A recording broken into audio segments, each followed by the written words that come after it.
Hello दोस्तों, basic maths with Pinky channel में आप सभी लोगों का स्वागत है।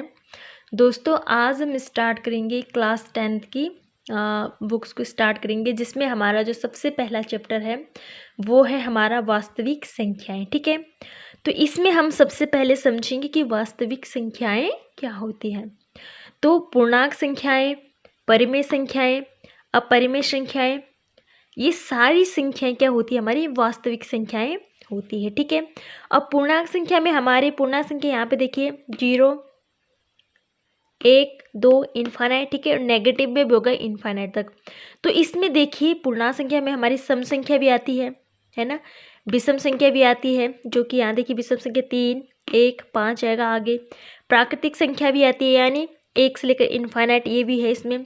पूर्ण संख्या भी है, यानी 0 से लेकर इनफाइनाइट। ठीक है, तो हमारे पास जितने भी ये नंबर्स हैं ये सारे क्या होंगे, वास्तविक संख्याएं में आती है। ठीक है, अब अगर हम वास्तविक संख्या को एक शॉर्ट में समझें तो शॉर्ट डेफिनेशन क्या होगी कि वास्तविक संख्या वो संख्या है जिनका मान क्या होता है, निश्चित होता है, यानी फिक्स्ड होता है। जैसे कि हमारे पास कोई नंबर्स ले लो, इनमें से कोई से हमने 4 ले लिया। ठीक है, तो 4 क्या है, 4 एक फिक्स मान है ना, 6 क्या एक फिक्स मान है। ठीक है, तो इनका मान क्या है, फिक्स रहता है, जो क्या होती है, वास्तविक संख्याएं होती है। ठीक है, अब हम देखेंगे इसमें 1.1 को हम सबसे पहले देखेंगे। यहाँ पे देखिए हमारे पास जो सिलेबस है हमारा 1.1 इससे हट गया है। ठीक है, ये 1.2 हम स्टार्ट करेंगे इसमें। तो इसमें हमें सबसे पहले अभाज्य गुणनखंडों के गुणनफल के रूप में व्यक्त कीजिए। ठीक है, तो हम सबसे पहले समझेंगे अभाज्य संख्याएं क्या होती है और भाज्य संख्याएं क्या होती है, फिर हम क्या करेंगे, गुणनखंड देखेंगे।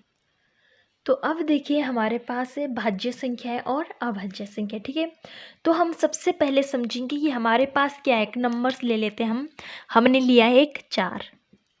ठीक है, 4 किस किस संख्या से कटता है, 4 एक तो 1 से कटेगा। ठीक है, एक 2 से भी कटता है 4, और एक किससे कटेगा, एक 4 से कटेगा। तो यहाँ पे देखिए 4 कितनी संख्याओं से कटा है, 4 यहाँ पे 3 संख्याओं से कटा है। तो हम समझेंगे कि भाज्य संख्या क्या होती है। भाज्य संख्या वो संख्या होगी जिनका गुणनखंड क्या होगा,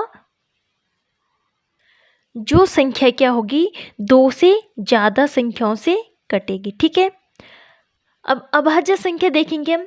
अभाज्य संख्या की हमारे पास एक संख्या ली हमने 3।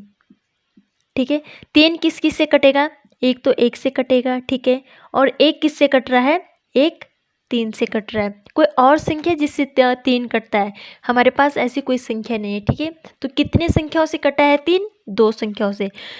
तो अभाज्य संख्या वो होती है जो संख्या एक तो 1 से कटेगी और एक स्वयं से कटेगी। ठीक है, सिर्फ 2 संख्याओं से कटेगी, वो हमारी अभाज्य संख्या कहलाती है।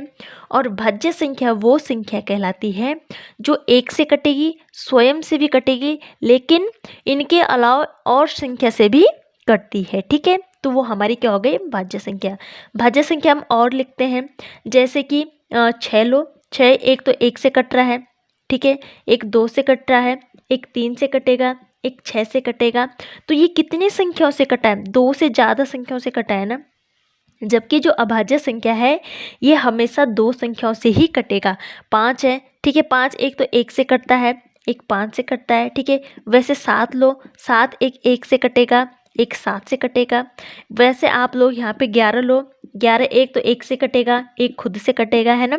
तो अभाज्य संख्या के ओनली 2 नंबर से कटेगा, और जो भाज्य संख्या होगी वो क्या होती है, वो 2 से ज़्यादा संख्याओं से कटेगी। ठीक है, अब हम देखेंगे कि 2 क्या है, 2 भी क्या है, अभाज्य संख्या है। एक तो 1 से कट रहा है, एक 2 से कट रहा है। ठीक है, अब हम देखेंगे कि 1 क्या है, फिर 1 क्या है। अब यहाँ पे देखिए, यहाँ पे हमने लिखा है कि 1 न तो भाज्य संख्या है और ना ही अभाज्य संख्या है। क्यों, यहाँ पे देखिए 1 किस किस से कटता है, 1 ऐसा नंबर्स है जो ओनली 1 से कटेगा, खुद से कटेगा। ठीक है, तो ये कितनी संख्या से कटा है, ये सिर्फ 1 संख्या से कटा है। लेकिन हमने कहा कि वह जो भाज्य संख्या है, भाज्य संख्या का क्या होगी, 2 से ज़्यादा नंबर से कटेगी, ठीक है। और अभाज्य संख्या हमने कहा कि अभाज्य संख्या वो संख्या है जो दो संख्याओं से कटे, एक तो एक से कटेगी और एक खुद से कटेगी। लेकिन जो ये एक है इसका तो एक ही गुणनखंड है, न तो ये फिर भाज्य है, क्योंकि भाज्य के एक दो से ज़्यादा गुणनखंड होंगे जो कि इसके है नहीं। अभाज्य दो होंगे जो कि ये क्या है, 2 नंबर से तो कट नहीं रहा है, 1 नंबर से कट रहा है। तो इसलिए ये चीज़ आप ध्यान रखना है, एक न तो भाज्य संख्या है ना ही अभाज्य संख्या, ठीक है। दूसरी चीज़ हमें इसमें ये ध्यान रखनी है कि सबसे छोटी, दूसरी चीज़ हमने इसमें ये ध्यान देनी है कि सबसे छोटी भाज्य संख्या और अभाज्य संख्या कौन सी है, ठीक है। तो हमें पता है कि सबसे छोटी भाज्य संख्या है हमारी, क्या होगा, 2 है, ठीक है। सॉरी, ये अभाज्य संख्या होगी, 2 क्या है सबसे छोटी अभाज्य संख्या, ठीक है। भाज्य संख्या सबसे छोटी हमारी 4, ठीक है। ये चीज़ें आपको इसमें ध्यान रखनी है। अब हम प्रश्नावली पे आते हैं 1.1 पे। हमारे पास क्वेश्चन है, अभाज्य गुणनखंडों के गुणनफल के रूप में हमें क्या करना है, व्यक्त करना है, ठीक है। तो अब हम इसका गुणनखंड निकालेंगे 140 का, ठीक है। किससे काटना है भाई, हमें कहा गया कि अभाज्य गुणनखंड विधि द्वारा, यानी हमें ऐसे नंबर्स लेना है, अभाज्य संख्या लेनी है, ठीक है। तो सबसे पहले देखो 2 अभाज्य संख्या है, ठीक है। सबसे छोटी अभाज्य संख्या 2 है, तो 2 से जब हम इसको काटेंगे तो ये आएगा हमारा 2 सत्ते 14, ठीक। कितना है हमारा 70। अब फिर ये 2 से कटेगा, हाँ कटेगा, 2 से कटेगा, 2 तियाँ 6, 2 पंजे 10, यानी 35 दूना कितना होता है, 70 होता है, ठीक है। अब 2 से नहीं कटती, अब 2 से तो नहीं कटेगा, 3 से कटेगा, नहीं कटेगा। अब दूसरी कौन सी अभाज्य संख्या है जिससे 35 कट जाए, 5 है, 5 सत्ते 35, ठीक है। अब 7 तो स्वयं 7 से कटेगा, 7 एकम 7। तो इसके हमारे जो अभाज्य गुणनखंड आए हैं वो आए हैं हमारे, ऐसे लिखेंगे हम इसको 2 इंटू 2 इंटू 5 इंटू 7, ठीक है। और इस 2 को हम इस प्रकार लिखेंगे, 2 का होल स्क्वायर इंटू 5 इंटू 7, और ये हमारा क्या हो गया है, ये हुआ है हमारा अभाज्य गुणनखंड, ठीक है। दूसरा देखिए इसी का, दूसरा हमारा 156, ठीक है। इसके भी हमने अभाज्य गुणनखंड निकाले हैं। तो सबसे पहले सबसे छोटी अभाज्य संख्या कौन सी है, 2 है। तो पहले हम 2 से ट्राई करेंगे, ये संख्या 2 से कटती है क्या, तो 2 सत्ते 14, 2 अट्ठे 16, यानी 78 दूने होता है 156, ठीक है। अब फिर से देखेंगे क्या 2 से कट रहा है, हाँ कटेगा, 2 तियाँ 6, 2 नमक 18, कितना आया 39। अब देखेंगे 2 से तो अब ये कटेगा नहीं। अब हम देखेंगे कि इसके बाद अभाज्य संख्या आती है हमारी 3, 3 से कट रहा है, 3 एकम 3, 3 तिया 9, ठीक है। अब 13 किससे कटेगा, 13 स्वयं से कटेगा, 13 एकम 13, ठीक है। तो इसके गुणनखंड हमारे क्या हो गए हैं, अभाज्य गुणनखंड 2 गुणा 2 गुणा 3 गुणा 13, ठीक है। जो कि हम इसको इस प्रकार लिख सकते हैं, 2 का स्क्वायर इंटू 3 इंटू 13, और ये हमारा क्या हो गया, इसका अभाज्य गुणनखंड हो गया, ठीक है। दूसरा देखिए इसी का थर्ड क्वेश्चन है, यहाँ पे देखिए 3825, ठीक है। अब हम इसका निकालेंगे गुणनखंड। तो हमें पता है कि भाई अगर किसी संख्या के अंत में 5 आता है, 5 आता है तो वो संख्या क्या है, 5 से ही कटेगी, ठीक है। तो 5 से काटो, जब हम इसमें 5 से देंगे तो 5 सत्ते 35, बचा यहाँ पे 3, ठीक है। 5 छः 30, बचा यहाँ पे 2, और 5 पंजे 25। फिर से ये संख्या किससे कटेगी, 5 से, क्योंकि इकाई अंक क्या है 5 है। तो 5 एकम 5, यहाँ पे कितना बचा 2, क्या बना है 26, 5 पंजे 25, ठीक है। अब कितना बचा है, यहाँ पे 1 बचा है। यहाँ पे देखिए हम करेंगे यहाँ पे गुणा, 5 एकम 5, कितना बचा 2, 26 बना, 5 पंजा 25। अब कितना बचे हैं 1, तो 5 तियाँ 15, ठीक है। अब दूसरी अभाज्य संख्या देखिए कि किससे कटेगा, ये कटेगा हमारा 3 से, 3 पंजे 15, 3 एकम 3, ठीक है। फिर से ये हमारा 3 से कटेगा, 3 एकम 3, 3 सत्ते 21, ठीक है। अब 17 स्वयं 17 से कटेगा, 17 एकम 17, ठीक है। अब हमारा क्या हो जाएगा, अभाज्य गुणनखंड हो जाएगा हमारा इसका 3 गुणा 3 गुणा 5 गुणा 5 गुणा 17, ठीक है। तो 3 गुणा यानी 3 को हम क्या लिख सकते हैं, 3 स्क्वायर इंटू 5 का स्क्वायर इंटू 17, और ये हमारा क्या हो गया है, अभाज्य गुणनखंड। ठीक है, दूसरा नंबर है हमारे पास 5005। ठीक है, इसका क्या निकालना हमने, अभाज्य गुणनखंड। तो ये संख्या सबसे पहले हमें पता है कि इकाई अंक 5 है, तो किससे कटेगा, 5 से कटेगा। ठीक है, 5 से हम इसमें भाग देंगे, 5 एकम 5, 0 0, 5 एकम 5। ठीक है, अब ये कटेगा हमारा 7 से।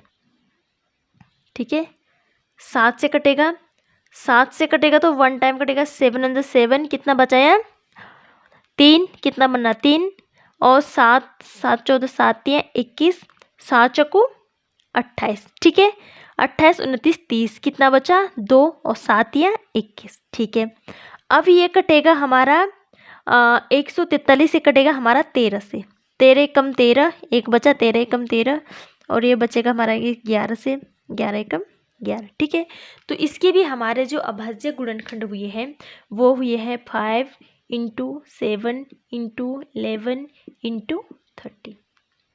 ठीक है, अब देखिए इसको हम सबसे पहले काटेंगे 17 से, कितने से, 17 से। ठीक है, अब जब हम इसमें 17 का देंगे तो 17 4 जा होता 68। ठीक है, और 68 यहाँ कितना बचा, फिर 6 बचा। ठीक है, अब 17 की पावर फिर से पढ़ो, 17 3 जा 51। ठीक है, 17 51। अब यहाँ पे कितना बचा 119, और 17 17 की 119। ठीक है, अब ये देखो ये कटेगा हमारा 19 से, कैसे, 19 दूने 38, कितना बचा यहाँ 5, और 19 तिया 57। ठीक है, अभी 23 तो खुद 23 से ही कटेगा, एक आया हमारे यहाँ पे। ठीक है, अब हमारा जो इसका गुणनखंड हो जाएगा, हमारा अभाज्य गुणनखंड, वो होगा हमारा 17 गुणा 19 गुणा 23। यहाँ पे देखिए हमारा दूसरा क्वेश्चन है, क्वेश्चन हम नहीं लिखेंगे यहाँ पे। ठीक है, मैं आपको यहाँ पे बुक पे दिखा रही हूँ कि दो निम्नलिखित युग्म में HCF और LCM हमें क्या करना है, ज्ञात करना है। ठीक है, जांच कीजिए कि दो संख्याओं का गुणनफल बराबर होता है HCF इंटू LCM। ठीक है, हमें जांच करना है कि पहले हम क्या करना है, इन दो संख्याओं का गुणनफल लेंगे, क्या वो बराबर है, इन संख्याओं का हम HCF निकालेंगे, फिर क्या निकालेंगे, LCM निकालेंगे, तो क्या ये बराबर आते हैं, हम अभी क्या करेंगे, चेक करेंगे।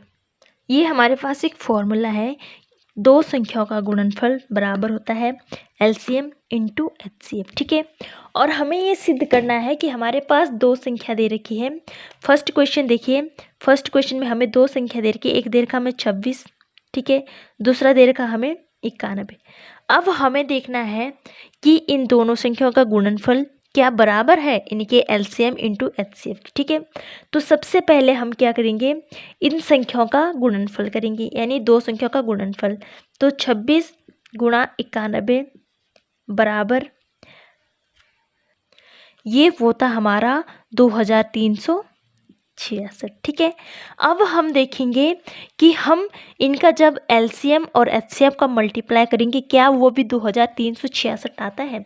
ठीक है, तो हम देखेंगे सबसे पहले 26 और 91 ऐसे लिख देंगे। 26 किस किस से कटता है, 2 से कटेगा, 13 दूने 26। ठीक है, और ये कटेगा हमारा 7 गुणा 13, 13 सते 91। अब इसमें देखिए कि हमारा HCF क्या होगा, HCF हमेशा वो नंबर्स होगा जो क्या होगा, दोनों के गुणनखंड कॉमन होगा। ठीक है, वो हमारा क्या हो जाएगा HCF। तो HCF देखिए यहाँ कॉमन क्या है, 13 13 दोनों में कॉमन है, तो वो हमारा HCF होगा। ठीक है, LCM क्या हुआ, LCM होगा हमारा दोनों के गुणनखंड का मल्टीप्लाई करेंगे। ठीक है, 2 यहाँ भी है, 13 यहाँ भी है, तो 2 गुणा 13 फिर से नहीं आएगा, एक ही बार आएगा। ठीक है, 13 फिर से नहीं आएगा, एक ही बार आएगा, गुणा 13, और यहाँ क्या बचा 7। ठीक है, तो जब हम इसका मल्टीप्लाई करेंगे तो ये हो जाएगा हमारा इनका मल्टीप्लाई करके 91 गुणा 2, 2 एकम 2, 9 दूनी 18। ठीक है। अब हमारे पास एलसीएम भी आ गया, एचसीएफ भी आ गया, ठीक है।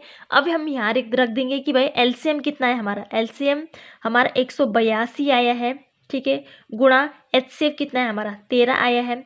तो जब हम इनका मल्टीप्लाई करेंगे तो ये आएगा हमारा 2 3 6, ठीक है।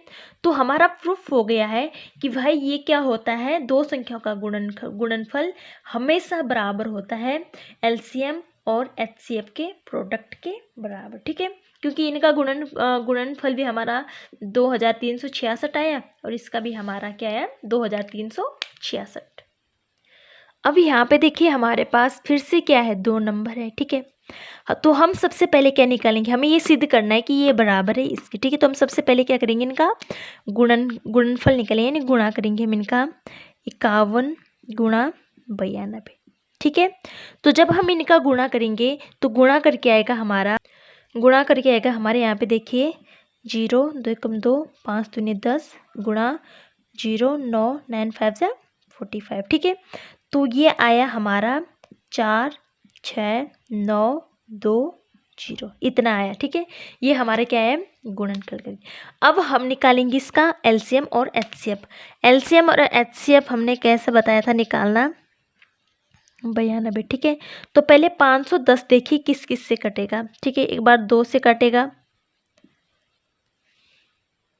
2, ठीक है, गुणा 3 गुणा 5 गुणा 7, ठीक है। वैसे यहाँ पे देखिए 92 किस से कटेगा, 2 से कटेगा। गुणनखंड सिखाया मैंने आपको इससे पहले वाले क्वेश्चन में, तो उसको ऐसे निकालेंगे, ठीक है। फिर 2 से कटेगा, फिर किस से कटेगा 23 से। अब हमने कहा है कि भाई एचसीएफ क्या होता है, एचसीएफ होता है कॉमन फैक्टर दोनों में से, ठीक है। तो दोनों में कॉमन क्या है, 2 है, ये 2 है ना। तो हमारा जो एचसीएफ है वो हमारा हो जाएगा 2, ठीक है। एलसीएम क्या हो जाएगा, फिर एलसीएम हो जाएगा इसके सारे गुणनखंड और इसके सारे गुणनखंडों का मल्टीप्लाई, ठीक है। तो 2 तो कॉमन है, तो 2 हम एक ही बार लेंगे, गुणा 3 गुणा 5 गुणा 7 गुणा यहाँ का 2 गुणा 23, ठीक है। तो जब हम इनका मल्टीप्लाई करेंगे इस पूरे का, 2 गुणा 3 गुणा 5 गुणा 7 गुणा 2, ठीक है, गुणा ये 23 आ जाएगा, गुणा 23 और गुणा एचसीएफ। तो ये हमारे इसका जो मान हो जाएगा वो भी हमारा क्या आएगा, 4, ये आएगा हमारा 46,920, ठीक है। तो हमने ये सिद्ध कर दिया है कि भाई दो संख्याओं का जो गुणनफल है वो बराबर है एलसीएम इंटू एचसीएफ, ठीक है। इसका दूसरा क्वेश्चन देखिए, ठीक है। अब यहाँ पे देखिए, तो सबसे पहला जो हमारा स्टेप था वो हम क्या करते थे, 336 इंटू 24 का हम क्या करेंगे मल्टीप्लाई करेंगे, ठीक है। तो 6 चौको 24 की 4 80 पे 2 4 3 12 2, ठीक है। 6 दूनी 12 की 2 दिन 6 7 3 दूनी 6, तो ये आएगा हमारा इतना 8064, ठीक है। कितना है हमारा ये 8064। अब हम क्या करेंगे एलसीएम और एचसीएफ निकालेंगे, ठीक है। एलसीएम और एचसीएफ कैसे निकालते थे हम, सॉरी यहाँ पे क्या होगा, ये हो जाएगा हमारे 54 था, ठीक है, थोड़ी मिस्टेक हो गई यहाँ पे, ये था हमारा 54। तो इसको फिर से हम मल्टीप्लाई करेंगे इसका।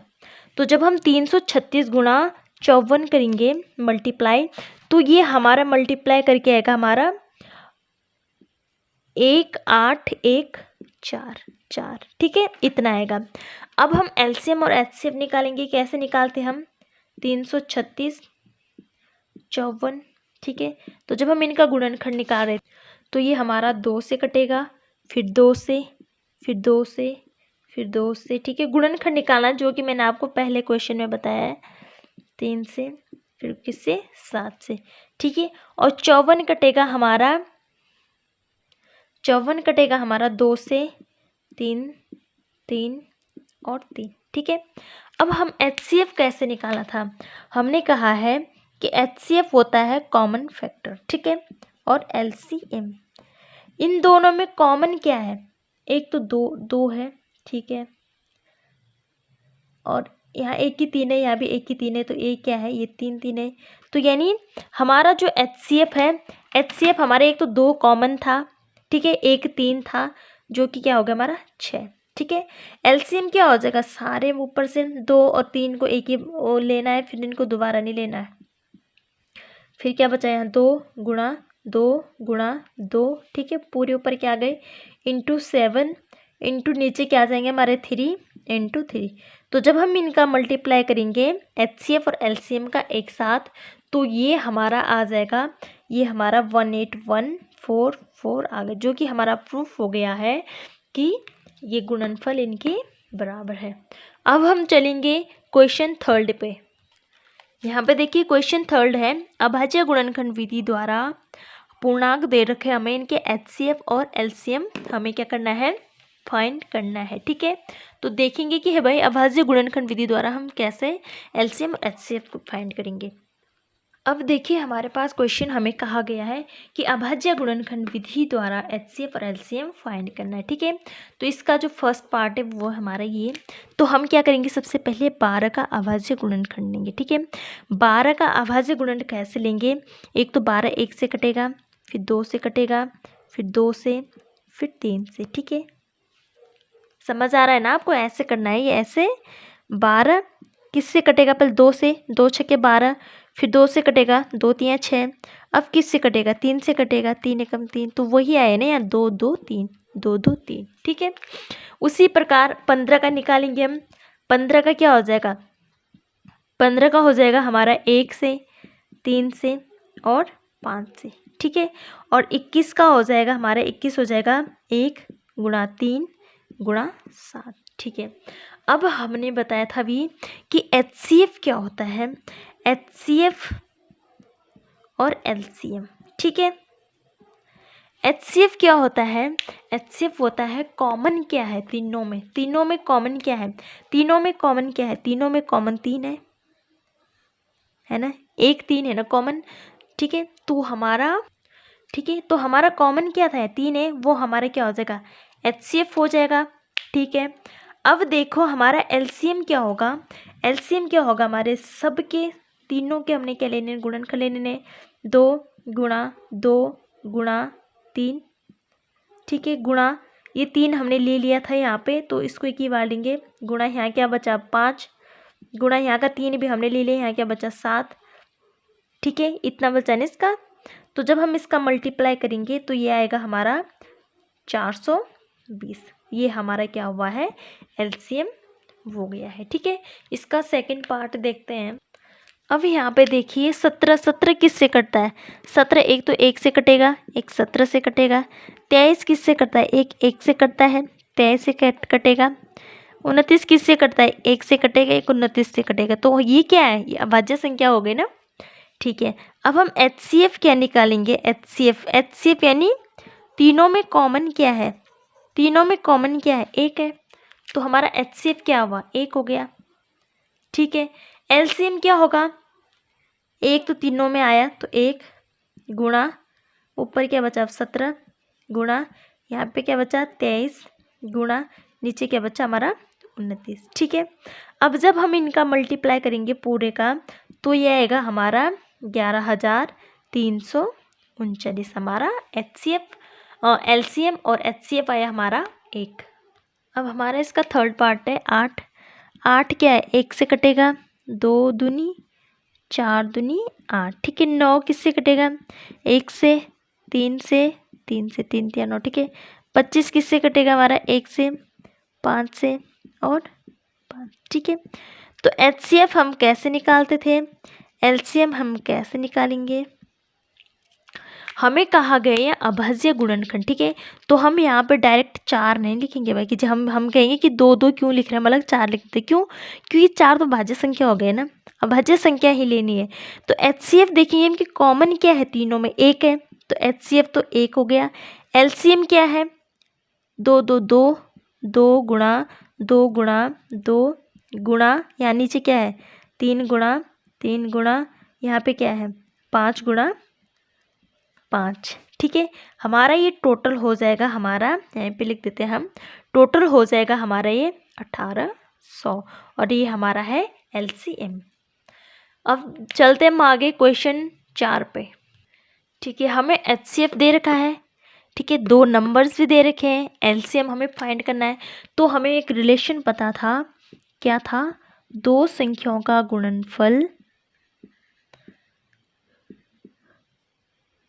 ठीक है, ये था हमारे पास दो संख्या का गुणनफल बराबर एलसीएम इंटू एचसीएफ फॉर्मूला है। ठीक है, अब देखो दो संख्या का गुणनफल, दो संख्या कौन सी है, फर्स्ट संख्या है 306 गुणा सेकंड है 657, ठीक है, बराबर यहाँ पे देखिए हमारा एलसीएम हमें फाइंड करना है, तो एलसीएम रहने दो इंटू एचसीएफ कितना है 9, ठीक है। अब जब हमें एलसीएम फाइंड करना है तो एलसीएम यहीं पे रहने दो, ठीक है, 9 यहाँ क्या हो जाएगा, बट्टे में आ जाएगा, बट्टे 9, ठीक है। ये किससे कटेगा,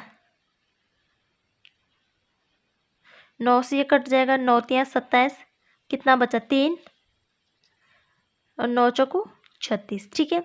अब जब हम इसका मल्टीप्लाई करेंगे ये आएगा हमारा एलसीएम आ जाएगा हमारा, एलसीएम आएगा हमारा 2 2 3 3 8, ठीक है, यानी 22,338 हमारा क्या आया है इसमें एचसीएफ आया। तो हमारे पास इसमें क्वेश्चन है, यहाँ पे देखिए 5th कि जांच कीजिए कि प्राकृतिक संख्या n के लिए संख्या 6 की पावर n अंक 0 पर समाप्त हो सकती है, यानी 6 की पावर ऐसी नंबर्स लेना है कि उसका जो मान है वो 0 पर समाप्त हो सके, ठीक है।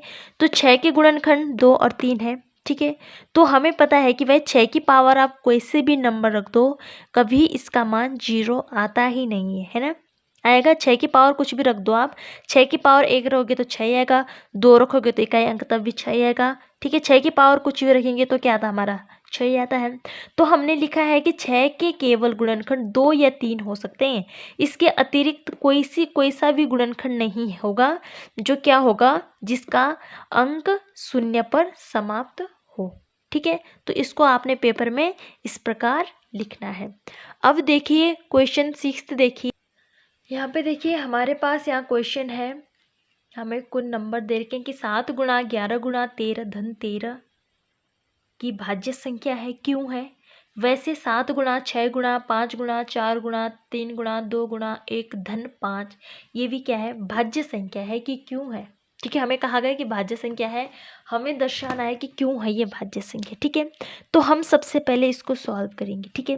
तो जब हम 7 गुणा 11 गुणा 13 गुणा 11 गुणा 13 करेंगे, इसको 7 गुणा 11 गुणा 13 करेंगे तो ये आएगा हमारा 1001, ठीक है। प्लस क्या है 13 है, प्लस 13 है तो ये हो जाएगा हमारा 1014, ठीक है।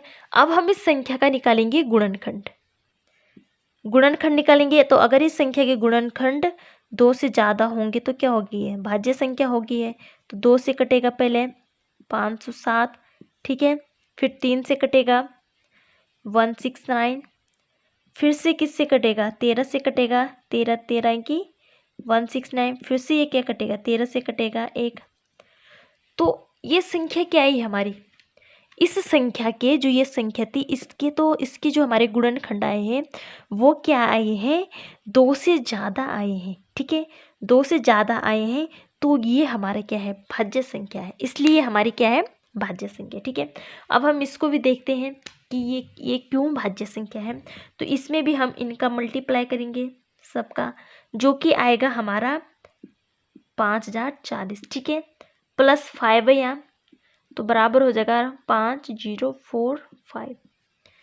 अब हम इसका भी क्या करेंगे गुणनखंड निकालेंगे, ठीक है, इसका भी हम क्या करेंगे गुणनखंड निकालेंगे 5045 का,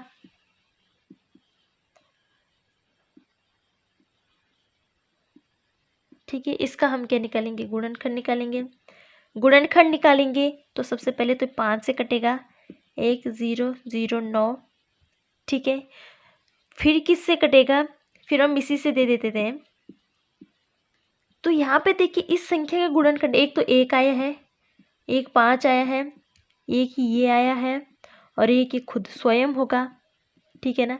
तो इस संख्या के गुणनखंड भी क्या आए 2 से ज़्यादा आए, एक और स्वयं तो है ही, इनके अतिरिक्त ये 2 भी आए हैं, तो इसलिए यह भी क्या है भाज्य संख्या है तो हम रीज़न लिखेंगे कि इनके जो गुणनखंड है वो 2 संख्याओं से ज़्यादा है, इसलिए यह संख्या क्या है, भाज्य संख्या है। ठीक है, तो यहाँ पे हमारे जो प्रश्नावली 1.1 है ये हमारा कंप्लीट हो गया है। कल हम देखेंगे 1.2 जो कि हमारा 10th में हमारे 5 नंबर या 6 नंबर का क्वेश्चन बनता है, ये कि अपरिमेय संख्या है, हमें सिद्ध करना है कि यह अपरिमेय संख्या है। तो इनको हम अगले वीडियो में देखेंगे। धन्यवाद।